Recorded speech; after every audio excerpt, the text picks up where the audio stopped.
हमारे नए वीडियो में आप सभी का वेलकम है। लास्ट वीडियो में हमने देखा था प्रिंट वर्सेस प्रिंट पैलन। आज हम देख रहे हैं वेरिएबल कॉटलिन में कैसे बनाए जाते हैं, वेल और वेर में डिफरेंस क्या होता है। तो आइए देखते हैं।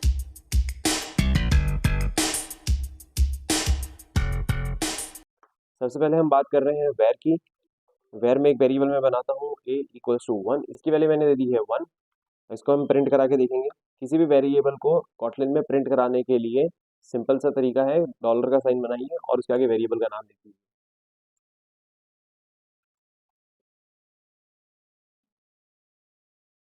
यहाँ पे आ गया 1, जो कि हमने यहाँ पे इसको प्रिंट दे रखा है, इसको एल एन दे रखा है, इसलिए एक ही लाइन में प्रिंट हो रहा है। इसको हम यहाँ पे प्रिंट एल एन कर देंगे ताकि हमारा जो भी वेरिएबल है वो नीचे की वैल्यू में प्रिंट होएगा, नीचे की लाइन में प्रिंट होएगा। ओके। यहाँ पर वेर में अगर आप देखेंगे तो एक वार्निंग देगा जिसमें ये कहता है कि वेरिएबल इज नेवर मॉडिफाइड। तो अगर किसी भी वेरिएबल को आपको पूरे प्रोग्राम के एग्जीक्यूशन में एक ही बार इनिशियलाइज करना है और उसको बार बार आप चेंज नहीं कर रहे हैं, तो बेटर है कि आप यूज करिए वेल। वेल में यहाँ पे जाकर देखता हूँ, अगर मैं इसको वेल में कन्वर्ट कर दूंगा हमारी वार्निंग चली जाएगी। इसको प्रिंट करके देखते हैं, हमारी वैल्यू ए की वैल्यू हमने असाइन कर रखी है 1, तो देखते हैं क्या प्रिंट होएगा। यहाँ पे वैल्यू प्रिंट हो रही है हमारी 1।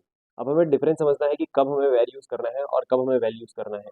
अब वेल हमें मोस्टली तब यूज़ करना चाहिए जब हम चाहते हैं कि वो पूरे प्रोग्राम के एग्जीक्यूशन में कभी चेंज ना हो। अगर मैं इसको वैल्यू को यहाँ पे दूसरी वैल्यू चेंज करने की कोशिश करूंगा तो वो नहीं होगा, वो यहाँ पे एरर देगा। वो ये कहेगा कि वैल्यू है वो एक इम्यूटेबल टाइप का वेरिएबल है जो कि कभी चेंज नहीं हो सकता है। तो अगर आपको वो बनाना है तो उसके लिए आपको वेर यूज़ करना पड़ेगा। अगर मैं वेर करता हूँ, एक ही वैल्यू को 1 इनिशियलाइज करा, फिर अपने वाले उसको 5 कर दिया।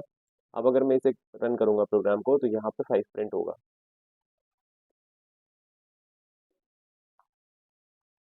जो कि यहाँ पे 5 प्रिंट हो गया है। वेल में एक इंटरेस्टिंग चीज़ ये है कि अगर हम वेल बनाते हैं तो वेल में अगर आप कोई नया वेरिएबल बनाते हैं जो कि आप चाहते हैं कि बाद में प्रोग्राम के एग्जीक्यूशन में कोई वेरिएबल तो चाहिए, बट प्रोग्राम के एग्जीक्यूशन के बाद में मुझे पता पड़ेगा कि उसके वैल्यू क्या होगी, उसका रिजल्ट क्या होगा, तो हम उसको डेटा टाइप लगा के रख सकते हैं। तो वेल, जैसे वेल को मैंने यहाँ पे बी एक असाइन करके रख दिया है, बट मैं चाहता हूँ कि प्रोग्राम के बाद में वो कब उसकी वैल्यू असाइन हो, जो कि बी इक्वल्स टू 5 हो गया। अगर मैं यहाँ पे इसकी वैल्यू बी प्रिंट करता हूँ तो हम देख सकते हैं कि इसकी वैल्यू क्या प्रिंट होगी।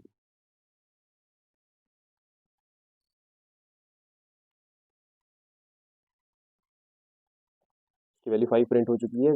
जब भी आप वेरिएबल बना रहे हैं आप उसी टाइम को उसको इनिशियलाइज कर लीजिए, या फिर आप बाद में रिजल्ट लेके जो आपको असाइन करना है वैल्यू आप उसके टाइम पे असाइन कर सकते हैं। और उससे पहले आपको डेटा टाइप स्पेसिफाई करना पड़ेगा कि ये वेरिएबल जो है, ये वैल जो आपने बनाया है वो किस टाइप का डेटा टाइप होल्ड करेगा आगे जाके। तो आज हमने देख लिया है दो चीज़ों में डिफरेंस, वेर और वेल में। एक और चीज़ हम देख लेते हैं, कॉन्स्ट वेल, जो कि बहुत से इंटरव्यू क्वेश्चन में पूछा जाता है कि वेल और कॉन्स्ट वेल में डिफरेंस क्या रहता है। तो अगर मैं यहाँ पे कॉन्स्ट वेल नाम का एक वेरिएबल बनाता हूँ डी, लेट्स सपोज हम इसको डी ले लेते हैं, इसकी वैल्यू मैं दे देता हूँ 5।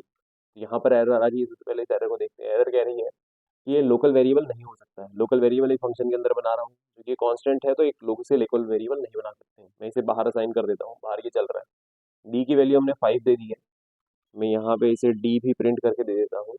डी की वैल्यू हम दूसरी ले लेते हैं ताकि प्रिंट करने में दूसरी वैल्यू नजर आए। तो यहाँ पे हमारी ए की वैल्यू है 1, बी की वैल्यू है 5, डी की वैल्यू है 7। तो देख लेते हैं क्या प्रिंट हो रहा है। 1, 5 और 7 तीनों चीज़ें प्रिंट हो गई है।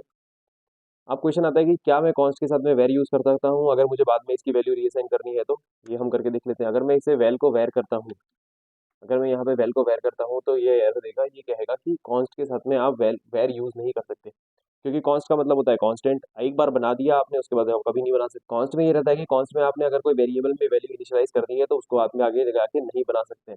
अब वेल में डिफरेंस ये होता है कि वेल में आप एक बार उसको डेटा टाइप दे के उसकी वैल्यू आप बाद में वापस असाइन कर सकते हैं, एक ही बार असाइन कर सकते हैं। बट ऐसी ये चीज़ आप कॉन्स्ट वेल में नहीं कर सकते। लेट सपोज अगर मैं कॉन्स्ट वेल को यहाँ पे डी बना के इसको डेटा टाइप दे दूँ कि ये जो डेटा टाइप है वो डी होल्ड आगे जाके एक इंटीजर टाइप की डेटा होल्ड करेगा, वो चीज़ हम नहीं कर सकते। उसमें ये एरर है कि प्रॉपर्टी मस्ट बी इनिशियलाइज्ड। मतलब constant value, constant variable, constant एक इम्यूटेबल टाइप की चीज़ है जो कि आपको उसी time at a time value assign करनी होगी।